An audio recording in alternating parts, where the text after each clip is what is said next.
Governance is something where you want to be transparent with people. You want to be transparent with your customers also. So whether it is the external world or whether it is your internal organization, having that kind of clarity in your mind that yes, whatever is the truth is what we are sharing, maintaining everything in a black and white manner where you don't have to hide anything from your people. And one thing as an entrepreneur I have realized that if you yourself are trying to do something and then you are trying to preach something else to your people that this is what I do, though I like to smoke, but then I don't want you to smoke, no one is going to follow that. I eat junk and then I educate people that no, you should never eat. So that is never going to happen because the world now observes and learns and then follows what they observe. So as a leader, it is very, very important for me to make sure that whatever I want my people to do, I am myself doing that. So I cannot say that no, I am not going to follow the protocols, I am not going to follow these rules to enter the data center, or I am not going to learn any new technology that the company is creating. So I cannot say that I will not do this, but you do this. I have to lead, whether it is technology, whether it is sales, whether it is marketing, whether it is HR, whether it is administration, anything that is happening in the organization. I have to lead by an example, and then only people will follow me. So that is something where I think so to bring proper governance in your organization, you have to lead by an example and make sure that everything is in black and white, everything is transparently shown to people, and then only the organization can progress to a level where we are and the level where we want to be in the future. I think so. It's a combination of being stubborn and being flexible. You need to know where you need to be stubborn. You need to know where you have to be flexible, and that comes by experience. Because I've gone through a lot of difficult times also, where situations came where the business was at the verge of being coming to a closure, but then I was quite rigid over there that no, I am not going to close down, I am not going to give up. And suddenly when you have decided that you are not going to give up, and suddenly at a particular juncture everything changes and everything becomes positive. So the night becomes very, very dark before the sunrise, so before the dawn. So it is very important to know that no matter whatever difficult situations you are going through, you have to be ready for the good times that are going to come ahead, and you always have to keep on having that vision that no, this is fine, I am going through tough times today, but everything should be fine tomorrow.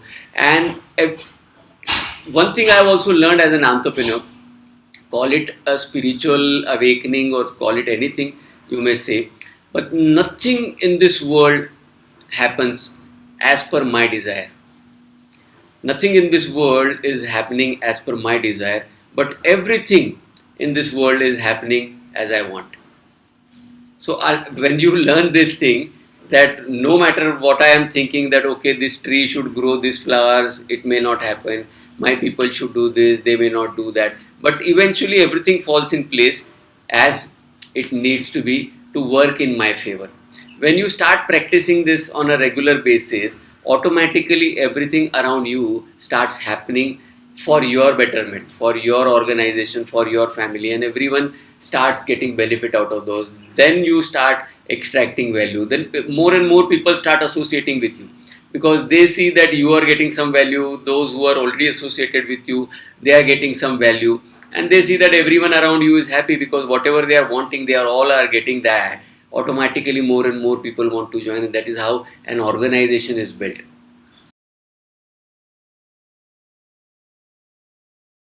Intent, obviously, what is the intent of a person to start a business?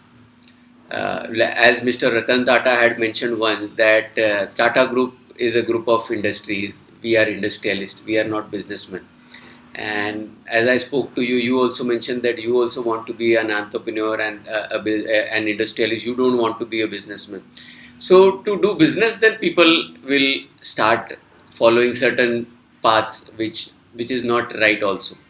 They know that this is not the right path, but because of the greed, because of the desire to be at number one in certain segment, number one in the country, number one in the world, people start following that path, and then automatically everyone in your organization follows that. If the top boss says that no, this is okay, to fudge numbers, to manipulate is all right, because we are answerable to investors, we are answerable to these people. So I've seen listed companies, because there is a pressure from investors that we want better numbers, we want more profitability. There is a push from the management that go ahead, do it, whatever it is, do it, we will take care, we will take care. And after a certain point of time, you cannot take care, because there are people in your organization only who are observing and who are leaking the information outside that so and so person is doing something unethical, and this information continuously, emails are going out, data is going out, and you are thinking that these 10 people in my department are trustworthy, they will hide everything, but eventually there are one or two people in those, they are leaking everything outside. All that goes in the hands of some news agency or someone, they leak it out. So we assume that no one is watching. So I keep on telling my team also that always believe that you are under surveillance. So the only place where you are not being watched is your restrooms. Where everywhere else you are in the office, you assume that you are under surveillance. The walls are hearing you. There is some kind of system in place. Some people whom you trust extremely today, but tomorrow they may turn hostile and they will leak information. And so why do things which are going to create problems for you in the future, or anything that comes in your sleep and tells you that no, today whatever you did was not right, yeah, you should not have done that, that is something which has to be avoided. And if you inculcate that habit right from the beginning, that my desires are limited, whatever I want a place to live, I want a car to travel. If you get all of that, then beyond that, having extreme desires that I want a fighter jet, or I want to have this or that, or I want to fly in so and so class, all those things should be avoided. Then slowly your people will also follow that, and they will also create an organization which will be ethical, like Tata Group of companies. A promoter who is holding more than 51% stake in the company, he will want to retain that 51% or more in the company. Now, to retain that 51% or more, he will do certain things, or some kind of jugglery around. In Indian languages, we call it jugaad. He'll try to do some jugaad, and then he will try to retain more and more stake in the company, or try to obtain more stake in the company. And for that, then he will follow certain directions. Or to boost the share price, if you are a listed company, to boost the share price, you will do certain things that increase, how to show more profit in the company, how to push your cost in the future and to show more profit in this financial year. All those things people try to do, and eventually that backfires. So, and a funny thing is that people do this kind of things till the age of 60, which is the most important time in their entrepreneurship. And then after they have retired, they will donate all their equity to some charity, or they will donate to their someone in the family, gift to someone in the family. So all your life you kept on struggling to hold it in the hand, and eventually you released it and there was nothing left in your hand. So everyone needs to understand that eventually nothing is going to be left with me. The desire to be number one today would, once you have achieved it, then what? Once you are number one, then what? There is nothing after that. And then you slowly want to give up everything, and you say that I have enjoyed, now I have been there, I have done it. And so eventually what is the end result is very, very important. In the end, you want to rest in peace. We say that rest in peace. Everyone wants to rest in peace. To rest in peace, you have to give up everything. If you don't give up everything, then again there is a cycle. Energy can neither be created nor be destroyed. You take that energy with you, you get recycled, again you are born, again you are in the same rat race, and again you keep on doing the same thing. So to learning to give up is something which I have learnt with time, and I've said that okay, no problem. If at one point of time I lose majority equity in my company, no problem. But whoever is the incoming investor, once I get listed, my company gets listed, whoever the board, they will see that this guy is ethical, this guy is performing for the company. There might be some patches, bad patches also in the future. There have been bad patches in the past. They will see and they will say that okay, no problem. We will support him because he's trying to do right thing for the company. And if they do not want me to do right things for the company, if they want to bring someone else for the company, no problem. I have to be flexible and accept that whatever is my fate, whatever is the right thing. As I mentioned to you, everything in this world is happening for my benefit. But nothing in this world happens as per my desire. So it is okay. Whatever will happen in the future, I have to accept that and live with it. Whether I remain a majority shareholder in the company or whether I don't remain, doesn't matter.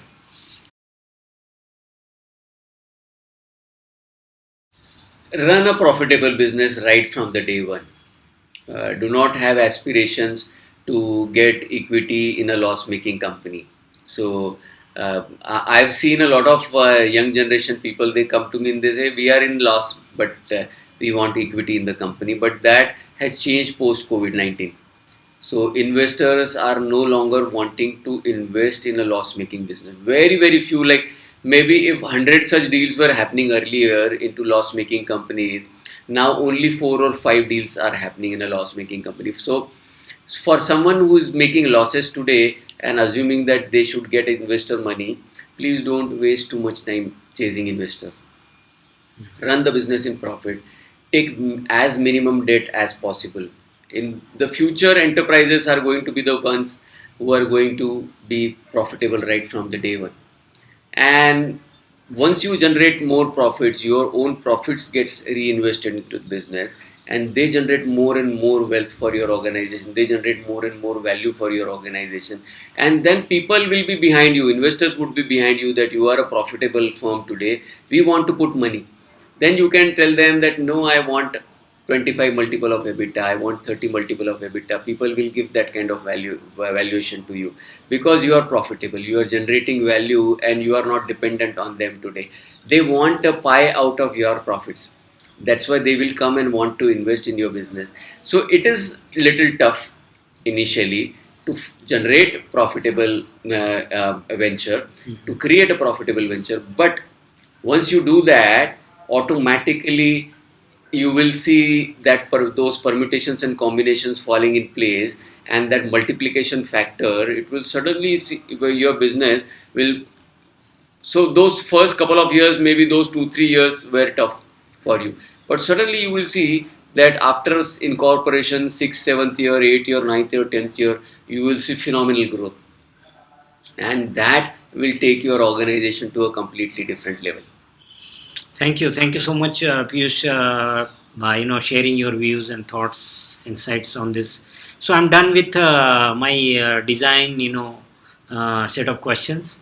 If there is anything else you would like to add to this conversation, which you think will be meaningful, please feel free. One thing I would like to add is entrepreneurship is a journey, and entire journey has to be enjoyed. You should not set milestones that only after reaching this milestone I will enjoy, or this is something I am aspiring and only if that is achieved then and then only I'll be happy. So you are living in a fool's world, trying to fool yourself if you are going to enjoy or be happy only after certain milestones. Entrepreneurship has to be enjoyed every moment. Whether you win an order, whether you lose an order, whether you get a customer, whether you lose a customer, investor, lender, whoever comes and goes, it's a journey to be experienced and enjoyed throughout, because everything that is going to happen in your entrepreneurship, in your journey, is going to make you a better entrepreneur. It's going to make you a better industrialist, and you never know where exactly all those experiences are going to take you. So just keep on enjoying. Whether you get to ride on a bike or whether you get to ride in a chopper or a jet, whatever will happen, you may travel in a jet also and you may again come down on a bike also in the future. It doesn't matter. that cycle has to be enjoyed, that journey has to be completely enjoyed. So enjoy your journey as an entrepreneur and create value for everyone who gets associated with you, because entrepreneurship is all about winning trust of people. If you just keep on generating wealth for yourself, value for yourself, and you don't do anything for others, people will, it will backfire in the long run, and you will be left alone with nothing in the end.